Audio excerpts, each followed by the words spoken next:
Hello everyone. In this video lecture, we study the meaning of joint stock company. The organization whose capital is contributed by the public for production is known as the joint stock company forms of organization. The joint stock company collect the required capital from the public and organize the business on a large scale.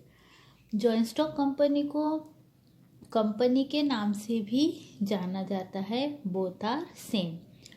Association of person मतलब बहुत सारे लोग हाथ मिलाते हैं साथ में क्या करने के लिए, बिजनेस करने के लिए। और बिजनेस की एंटिटी भी ऐसी क्रिएट होती है कि वो लॉ की नज़र में एक सेपरेट लीगल एंटिटी होती है। मतलब लॉ की नज़र में उसकी एक अलग पहचान होती है।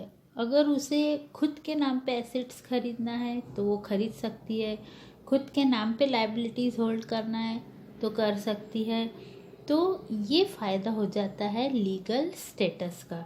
तो ऐसी फॉर्म ऑफ बिजनेस ऑर्गेनाइजेशन जहाँ पर डिफरेंट लोग हाथ मिलाते हैं काम करने के लिए, बिजनेस करने के लिए, प्रॉफिट अर्न करने के लिए, एट द सेम टाइम उनके फॉर्म ऑफ बिजनेस ऑर्गेनाइजेशन को लीगल स्टेटस भी अलग से दिया जाता है। उसे हम बोलते हैं कंपनी या फिर joint stock company. Joint stock company का एक्ट है 2013, Indian companies act of 2013। Company एक कैपिटल से चलती है। What is the meaning of capital? Amount invested in business. Initial investment लगती है उसमें, उसको हम क्या बोलते हैं, कैपिटल।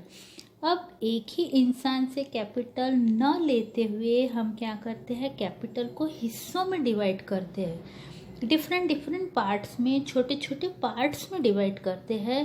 तो कैपिटल को छोटे छोटे पार्ट में डिवाइड किया हुआ है वो छोटा पार्ट अपने आप में क्या कहलाया जाता है, शेयर्स कहलाया जाता है।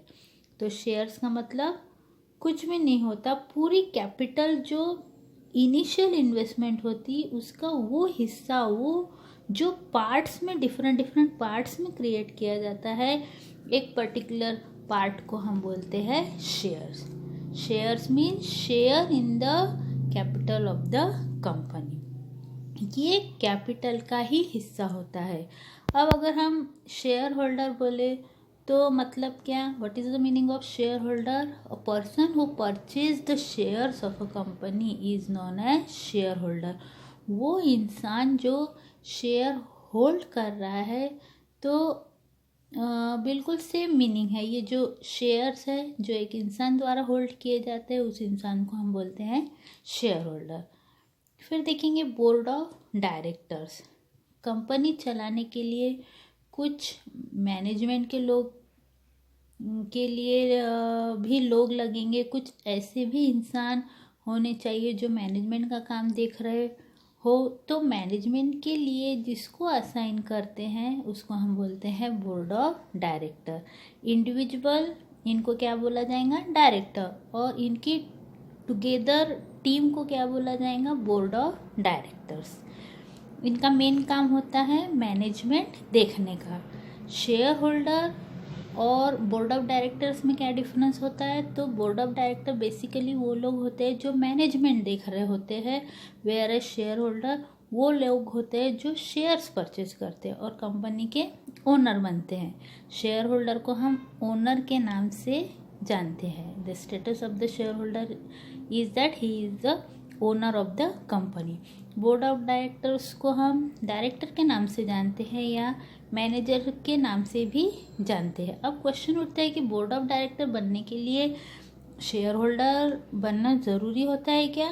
मतलब कोई भी इंसान जो शेयर होल्डर नहीं होगा क्या वो बोर्ड ऑफ डायरेक्टर बन सकता है?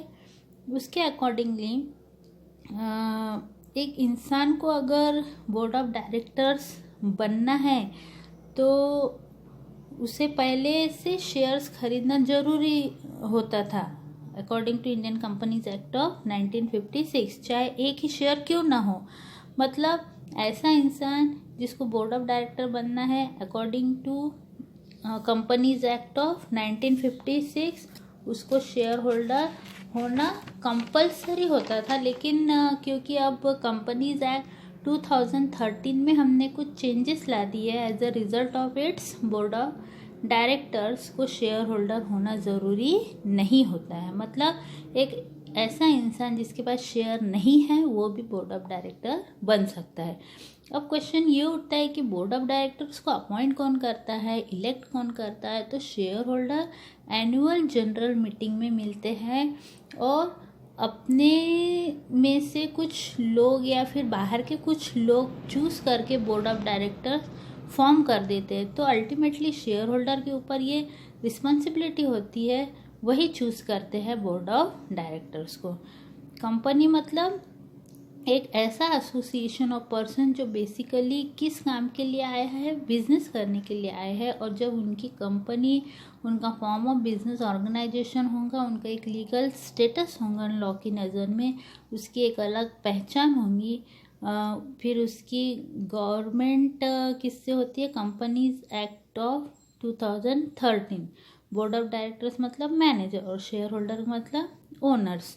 एंड शेयर्स का मतलब क्या हुआ? कैपिटल के वो हिस्से जो क्या कहलाए जाते हैं? शेयर्स कहलाए जाते हैं। तो यहाँ पे हमने meaning of board of directors भी देखा है। बोर्ड ऑफ डायरेक्टर्स को अपॉइंट कौन करता है? Share holder. और शेयर होल्डर किसको बोलेंगे? The person who purchase the share, जो शेयर खरीदता है। एंड शेयर्स का भी मीनिंग हमने यहाँ देखा है। Share means share in the capital of the company. Understand?